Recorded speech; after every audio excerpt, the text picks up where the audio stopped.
Bonjour, aujourd'hui le réseau Différents et Compétents fête une cérémonie de remise des attestations de compétences en structure d'insertion par l'activité économique.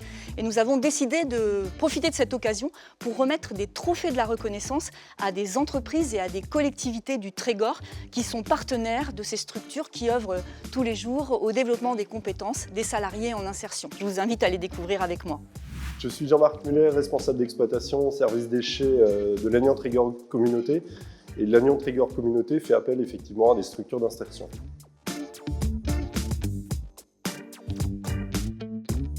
La première volonté, ça a été une volonté politique, effectivement.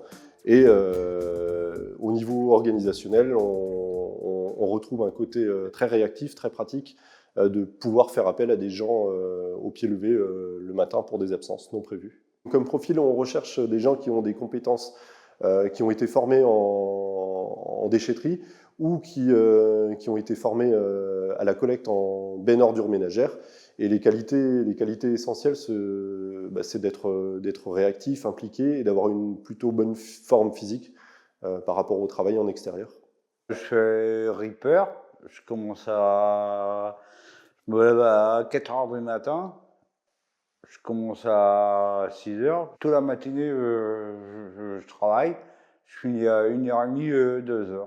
Tout au long de la journée, on répond à des appels téléphoniques des agents qui ne vont pas pouvoir se présenter pour la journée ou pour le lendemain. On se retrouve avec des trous dans le planning qu'il va falloir combler d'une manière ou d'une autre. Et le point d'appui fait effectivement partie des leviers d'action qu'on peut mettre en œuvre pour pouvoir sortir tous les jours, toutes les tournées de collecte. Nous travaillons depuis 2 ans avec l'Agnon Trégor Communauté. Nous avons répondu à un marché, donc on s'est engagé à envoyer rapidement des remplaçants. L'Agnon Trégor Communauté nous appelle et on envoie nous rapidement un salarié pour le remplacement. Les avantages, c'est notamment et en toute priorité, c'est la réactivité de point d'appui. Si toutefois il y a un besoin à 5 h du matin, on est réactif et on peut interroger certains salariés pour les remplacements très rapidement. Nous faisons travailler 134 personnes environ, ce sont les chiffres de 2021.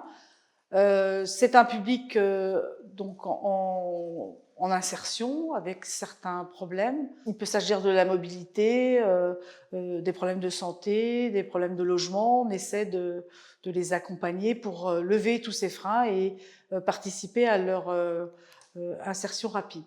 Quand mon patron est parti en retraite, il m'a licencié carrément. J'avais plus rien. Et c'est le point d'appui qui m'a débrouillé pour avoir du travail. C'est une deuxième famille pour moi. À la moindre difficulté, les personnes peuvent venir nous rencontrer. Quand elles voient de la lumière, elles s'arrêtent.